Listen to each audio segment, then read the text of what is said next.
May 1945. Hollywood director George Stevens and a few of his camera team are making fun of the Nazis. Adolf Hitler is dead and the Wehrmacht has finally been defeated. A bit of tomfoolery, perhaps to blot out memories of the horrors of Dachau. Stevens is in no hurry to return to Hollywood. He is determined to document the end of the Nazi regime as accurately as possible. Consequently, he and his team have also come to Berchtesgaden. Stevens has been given permission to film on the Obersalzberg, Hitler's private refuge high above the town. The Berghof is a ruin, a symbol of the demise of a murderous ideology. From the Obersalzberg, Stevens traveled to nearby Austria, first to Salzburg and then on to Innsbruck, sightseeing in a country which had willingly thrown itself into the arms of the Nazis. The small camera team also drove to the Brenner Pass, on the border with Italy and South Tyrol. The Wehrmacht had laid down its arms in Italy and southern Germany, but not in Austria as a whole, and the Reich government in Flensburg in northern Germany was still refusing to capitulate to the Soviet Union. May 6, 1945. On behalf of Admiral Donitz, Colonel General Alfred Jodl had flown to Reims in France to sign the declaration of the unconditional surrender of Nazi Germany. Kirk B. Lawton, Eisenhower's man for photojournalism in World War II, documented this major event in world history with his amateur camera. Jodl still had hopes of securing a separate armistice with the Western Allies. Negotiations in the Allied headquarters were deadlocked for hours. Headed by General Eisenhower, the Allied delegation resolutely demanded the unconditional surrender of the German armed forces on all fronts. Jodl hesitated because this was a step he had no authority to take. The British and Americans responded by threatening to start bombing German cities again. To avoid annoying Stalin, a high-ranking Soviet liaison officer had been invited to attend the ceremony. It was only after midnight that the German delegation received a telegram from Donitz saying that Jodl was allowed to sign. At 2:39 a.m. on May 7, 1945, U.S. General Walter Bedell Smith, Soviet General Ivan Susloparov, and, as a witness, French Major General François Sive, all signed the capitulation document. Then it was Alfred Jodl's turn to add his signature. Then the Commander-in-Chief of the Allied Expeditionary Force, Dwight D. Eisenhower, announced that, as of 11:01 p.m., Central European Time, on May 8, 1945, the war would be over. We, the undersigned, acting by authority of the German High Command, hereby surrender unconditionally to the Supreme Commander, Allied Expeditionary Force and simultaneously to the Soviet High Command, all forces on land, sea, and in the air who are at this date under German control. When Joseph Stalin heard of the capitulation in Reims, he was beside himself with rage and demanded that the ceremony be repeated in his own sphere of influence. But the news from Reims had already been made public. As a result, most German soldiers surrendered voluntarily, if possible to the Americans. On May 7, a cameraman with Special Film Project 186 took these pictures somewhere in southeast Germany. In Tyrol on the evening of May 7, author Erich Kästner wrote in his diary, Flensburg radio station has announced that Jodl has signed the capitulation document and that it will come into force tomorrow. But the radio station in Bohemia has called the report a fabrication concocted by the enemy. In Berlin, the Russians claim to have found the corpses of Goebbels, his wife and their children. Now the radio stations have ceased broadcasting. It is quiet here. The only sound is that of cockchafers, those little armored insects flying headfirst into the illuminated window. Meanwhile, Czech resistance fighters had restored the old borders, which the Munich Agreement of 1938 had shifted in favor of the Sudeten German minority. Over the past 2 weeks, United States General George S. Patton had advanced 30 to 40 kilometers a day, an almost incredible rate of progress. In early May 1945, his troops had crossed the border into Bohemia. On May 6, American units liberated the city of Pilsen. The next day the GI's arrival turned into a rousing victory parade. Thousands of Pilsen citizens welcomed the Americans with boundless joy. It was the first time cameramen with Special Film Project 186 had been able to film scenes of jubilation. Gone were people's fears that their hometown could still be turned into a battlefield. Yet, that nearly happened. Because in Pilsen and the surrounding area the Germans still had around 15,000 troops who were determined to crush any attempts by the Czechs to revolt. However, the two U.S. divisions which liberated Pilsen outnumbered the Germans, so the German commander, General von Majewski, decided to surrender. At 2:15 p.m. of May 6, 1945, he signed the capitulation document and ordered his troops to cease all hostilities. Then, in front of his staff and his wife, Majewski committed suicide. The American liberators remained in Pilsen for 7 months. The occupying Germans left Pilsen forever. 6 years of brutal suppression had left their mark. In March 1939, Hitler's Wehrmacht had broken the Munich Agreement and marched into Czechoslovakia. As part of the Protectorate of Bohemia and Moravia, for years the people of Pilsen, too, were at the mercy of German despotism and terror. Around 3,000 Jewish citizens were deported to concentration camps. Right up until Germany's capitulation, Field Marshal Ferdinand Schorner and his troops were entrenched in Bohemia. Schorner was a fanatical Nazi whom Hitler, in his last will and testament, had appointed commander-in-chief of the army. In line with the maxim, strength through fear, Schorner used brutal methods to put his troops under pressure. Deserters were hanged from the nearest tree with a sign round their necks saying, "I refuse to protect German women and children." Propaganda Minister Joseph Goebbels commented on this attitude as late as March 1945. Such methods have an impact, of course. At any rate, every soldier in Schorner's combat area knows that he can die at the front and will die at the rear. The German prisoners of war were escorted out of town by Czech resistance fighters. Things weren't always as amicable as these pictures, taken by a United States Air Force cameraman, suggest. In places where prior to the arrival of the Allies a vacuum had formed, excessive violence was common. The aggressive mood was fueled by the Czech president in exile, Edvard Beneš, who even before the war was over, had said, "The Germans will be paid back many times over and without mercy for all the crimes they have committed in our land since 1938. The Americans came across the victims of acts of vengeance time and again. It is May 8, 1945, the last day of the Second World War in Europe. The Czechs celebrated their American liberators, but they had nothing but contempt for their former tormentors. The bodies were carted away and buried somewhere. No one in Bohemia shed a single tear for a dead German. The cameraman with Special Film Project 186 took these pictures right on the Soviet-American demarcation line. Before this Wehrmacht officer is allowed to pass the checkpoint, he has to hand over his pistol. A German general surrenders in comfort in a convertible. A United States military policeman then drives him to a special prisoner of war camp for high-ranking officers. Anyone who was fortunate enough grabbed a ride on a Wehrmacht truck heading for the safety of the West. Among the endless convoy of German soldiers, there were also some trucks carrying jubilant Czechs. At 12:30 p.m. on May 8, 1945, Reich President Karl Donitz spoke to the nation. On the radio. Men and women of Germany, in my address on May the 1st in which I informed you of the death of the Führer and my appointment as his successor, I stated that my first task was to save German lives. In order to attain this goal, in the night of the 6th to the 7th of May, I ordered the Armed Forces High Command to declare the unconditional surrender of all fighting troops in all theaters of war. At 11 p.m. on May 8, the guns will fall silent. Most of the defeated German soldiers had to make their way into captivity on foot. This is how one soldier remembered May 8, 1945. We were really frightened. All we could think about was what awaited us over the next few days. What would happen to us in Czechoslovakia, surrounded as we were with no way out? Then suddenly the war was over. The new Führer of what was left of the Reich, Grand Admiral Karl Donitz announced the unconditional surrender of the Reich and the Wehrmacht. At long last the war was over. Years of destroying human lives and property were over. But what would become of us Germans now?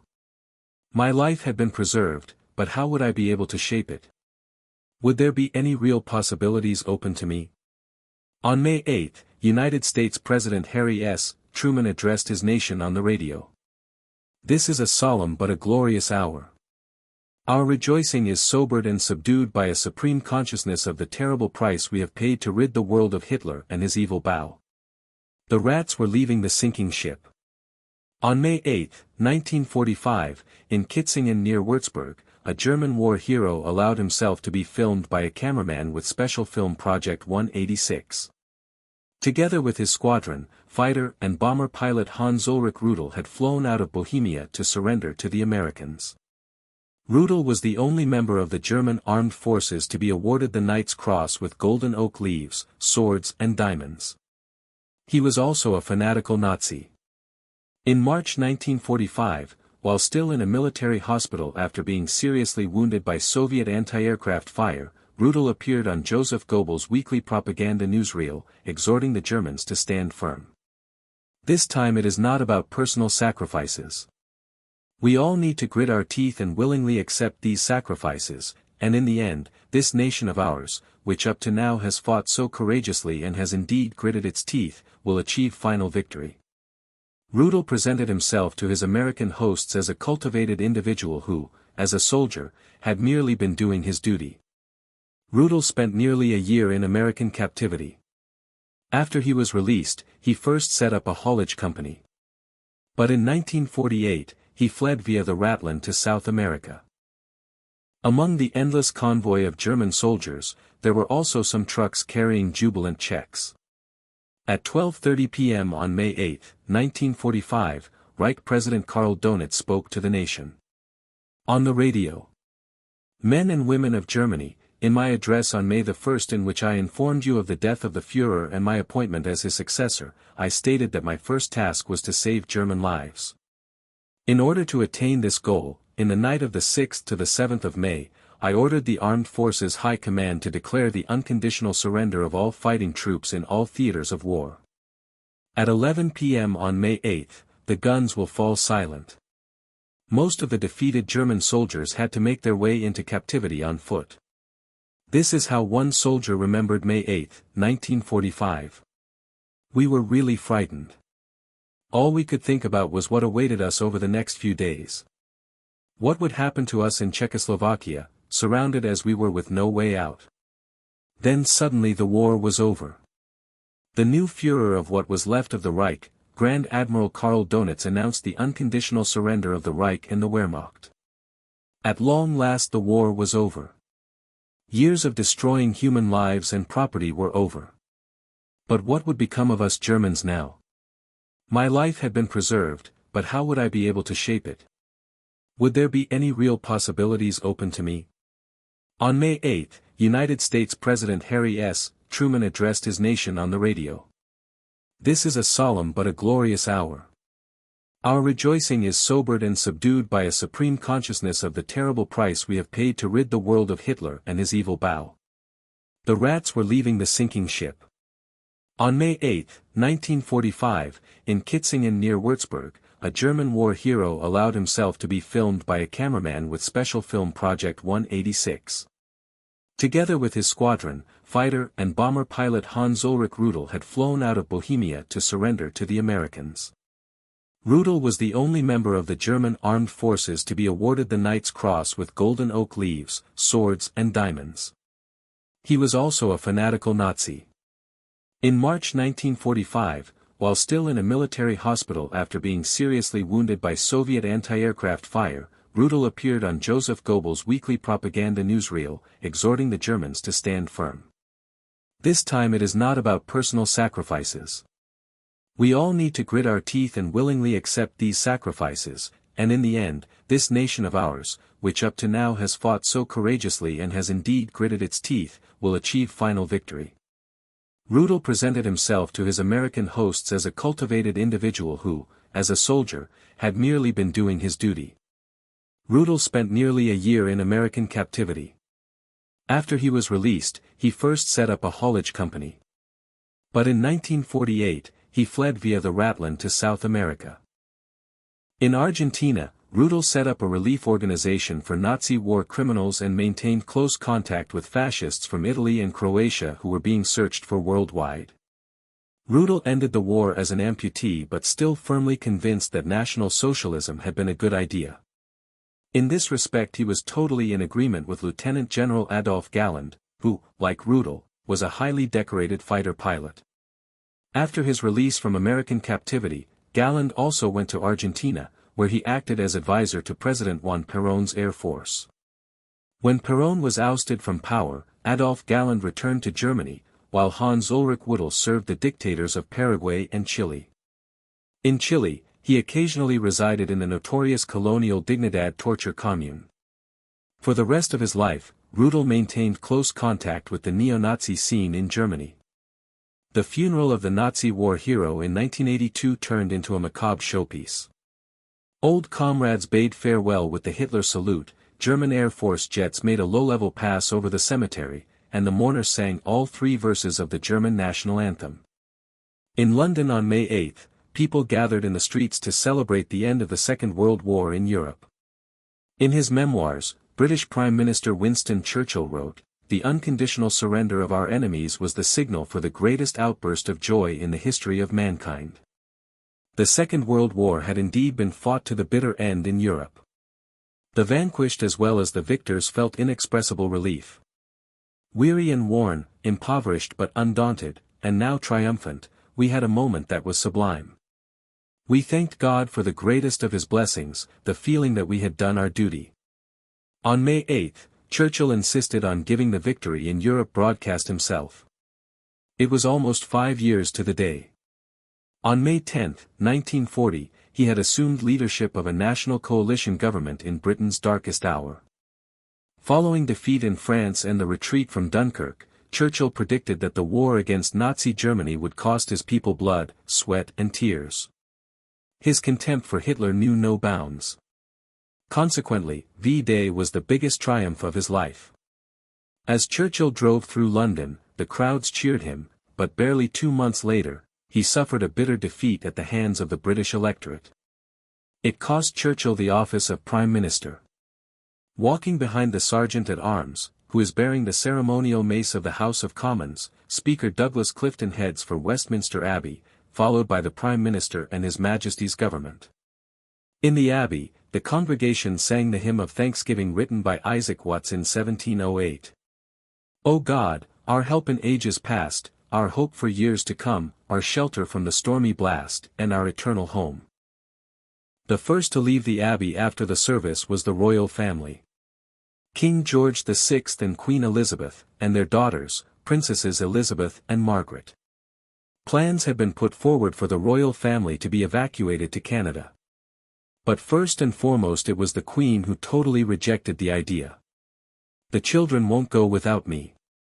I won't leave the King, and the King will never leave." The King and Queen remained in London throughout the war, actively giving comfort and encouragement to people, especially during the Blitz. May 9, 1945. At a barracks in Wiesbaden, liberated Soviet slave workers celebrate victory over Germany. Most of them had been deported to the Third Reich, after the Nazis occupied the Ukraine and Belarus. The women were put to work mainly in armaments factories. For all Soviet citizens, the 9th of May was the day of liberation from Nazi fascism. That is because the declaration of surrender was signed after midnight, Moscow time. Joseph Stalin had demanded that the capitulation ceremony be repeated in Berlin-Karlshorst. In his view, the pictures from Reims, in which the Soviet general seemed like a mere observer, could not symbolize the end of a war that had cost the lives of 27 million of his subjects. On May 9, a camera team with Special Film Projects 186 took this footage of the victory celebrations in Wiesbaden, at which a statement by the Soviet dictator was read out. 3 years ago Hitler declared for all to hear that his aims included the dismemberment of the Soviet Union and the wresting from it of the Caucasus, the Ukraine, Belarus, the Baltic Islands and other areas. He declared bluntly, "We will destroy Russia so that she will never be able to rise again." This was 3 years ago. However, Hitler's crazy ideas were not fated to come true. The progress of the war scattered them to the winds. In actual fact, the direct opposite of the Hitlerese ravings has taken place. Germany is utterly defeated. The German troops are surrendering. The Soviet Union is celebrating victory, although it does not intend either to dismember or to destroy Germany. On May 9, 1945, two United States Air Force cameramen took this footage on a road somewhere on Germany's border with Czechoslovakia. To escape the Red Army, Wehrmacht remnants were fleeing to that part of Germany occupied by the Americans. Their supreme commander, Field Marshal Friedrich Schorner, had long since left his troops in the lurch and absconded. On May 9, dressed in civilian clothes and with several thousand marks from government coffers in his possession, he had flown in a Fiesler Storch to Austria, where a short time later he was arrested by the Americans. Members of the SS, who in the last weeks of the war had stood out through particularly fanatical resistance, had intermingled with ordinary German soldiers.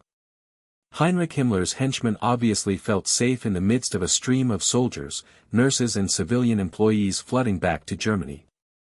These child soldiers have also survived. Some Germans were immaculately dressed when they surrendered to the Americans. Exuding self-confidence, this lieutenant colonel with the Waffen-SS presented himself to the Americans as an adversary on an equal footing. But the GIs were not impressed. They knew all about the atrocities the SS had committed against the captured United States troops in the Ardennes. In the eyes of the two cameramen with Special Film Project 186, this officer was obviously a perfect example of the German master race. On the other side of the border in the small village of Tannenbergsthal in the Falkland region, convoys of German troops who had surrendered to the Americans were gridlocked. Just as the supreme command of the Wehrmacht had demanded, the soldiers laid down their arms in a sorted and orderly fashion. On May 9, 1945, around 10 million Germans laid down their arms, the relics of a war which their supreme commander, Adolf Hitler, had long planned and which, worldwide, had claimed around 60 million lives. Not a single high-ranking Wehrmacht officer felt the need to ignore Hitler's insane orders and prevent the slaughter of the last few weeks of the war. Even after the Führer had committed suicide, the fighting still continued. Thus, in the final week of the Second World War, 95,000 German soldiers met a senseless end.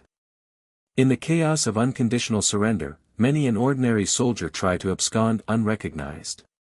In Tyrol on May 10, 1945, Erich Kästner described scenes in his diary that occurred in so many places. The procession of limping soldiers is endless. They sell cigarettes to get their hands on a bit of money. There is a permanent demand for civilian clothes, but there is nothing to be had.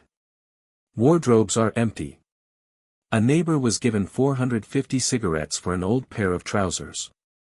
I'd love to make that kind of deal, but the only trousers I've got are the ones I'm wearing. Some lance corporal offered the Steiners 3 pounds of smoked sausage, 20 cigarettes and 100 marks on cash for a civilian suit. But the deal didn't go through. Herr Steiner thought the price didn't reflect the tense market situation. The Steiners had lost 2 sons in the war.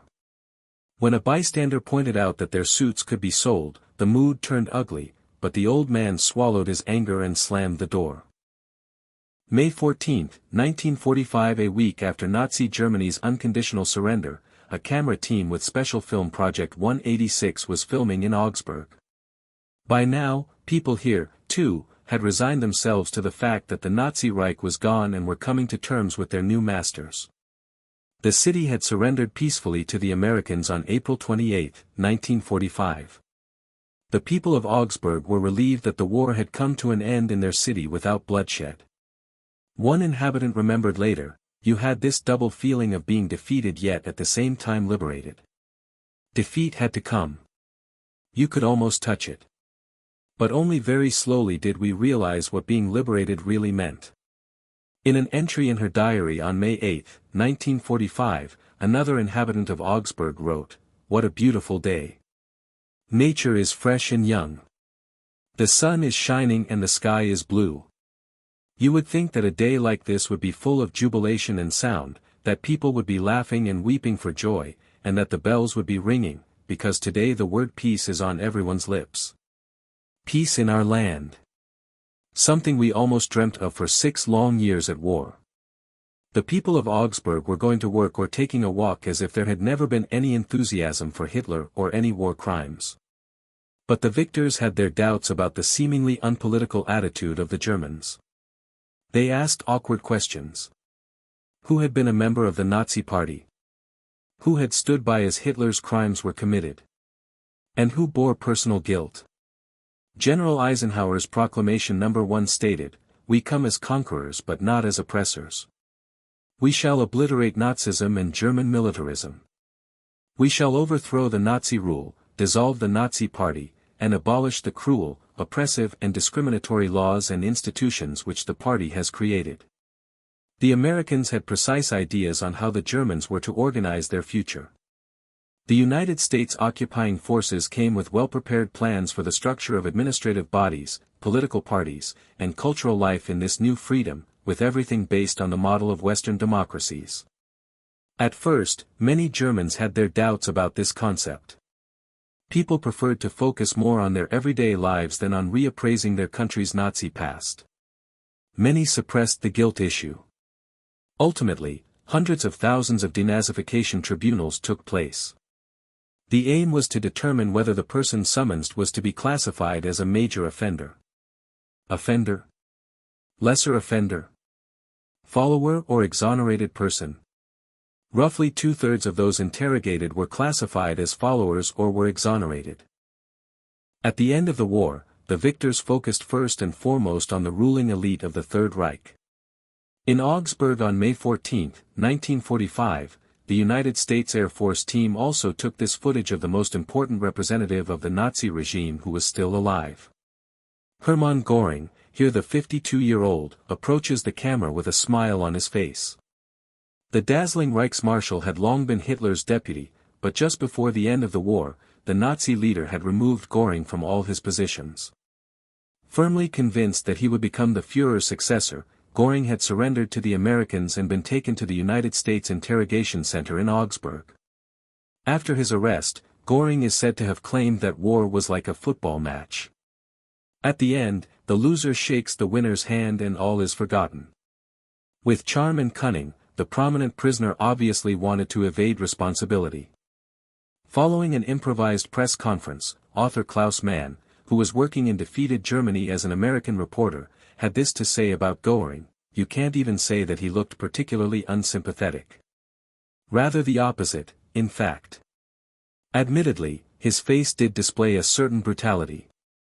And there was often a really evil glint in his eye. His overall appearance was that of a condottieri. Someone who, despite all the cruelty he exuded, still had a touch of joviality about him. Had I known what was happening in the concentration camps," Göring claimed, "I would have taken vigorous action." Like most Germans, Göring, too, saw no need to account for the past. The victors took a different view. Göring was one of the main war criminals to stand trial in Nuremberg in October 1946 and was sentenced to death. But hours before his execution, he swallowed a cyanide capsule and took his own life. The main thing, he is said to have commented, is that for 12 years I had a good life. June 1945. Hollywood director George Stevens and his camera team are on their way to Hamburg. Stevens would rather have been heading for Berlin, but Western reporters were not yet allowed into the German capital, which was in Soviet hands. Stevens had been waiting for special permission ever since Germany's unconditional capitulation. In the meantime, it had become clear that on July 1, the Allies would be able to occupy their sectors in Berlin. Only then would Stevens also be allowed to visit the German capital. On arrival in Hamburg, Stevens and his team first went to the city's world-famous port to do some filming. The Kehriederspitze was still largely intact, but around 80% of the port area had been destroyed in bombing raids. Vast amounts of rubble and numerous wrecks had made the navigation channels impossible. Curious, a few children approached the American camera team and let themselves be filmed. The Hafenstrasse with the old Elbe tunnel. In 1943, that Hamburg became the target of devastating bombing raids, which also completely destroyed the city center. Fortunately, the war came to an end here without hostilities. Hitler had declared Hamburg a fortress to be defended to the last bullet, but the city's military leaders ignored the order to destroy its vital port installations. On May 3, 1945, Hamburg was peacefully handed over to the British. Stevens toured the wasteland in his jeep. In Operation Gamara, which the Allies mounted in late July 1943, hundreds of thousands of incendiaries caused firestorms of untold ferocity, which claimed 34,000 lives. Author Hans-Erik Nosak wrote about the wholesale destruction of his hometown. Someone might think that it is hard to stand where you had lived for many years, and where there is now nothing, that you would perhaps sigh or sob. But it is not hard, simply incomprehensible, so incomprehensible that you cannot weigh it. Indeed, that weight is so appallingly heavy it is almost impossible to describe. Having a roof over their head, a home and enough food to keep their families alive was the very minimum of security that people in occupied Germany now wished for. In early July 1945, George Stevens and his team were at last allowed to leave Hamburg. Driving over the Elbe bridges, they headed for Berlin. The men still had enough rolls of 16mm color film to document Hitler's capital and the conference of the Big Three, Stalin, Truman and Churchill, in Potsdam.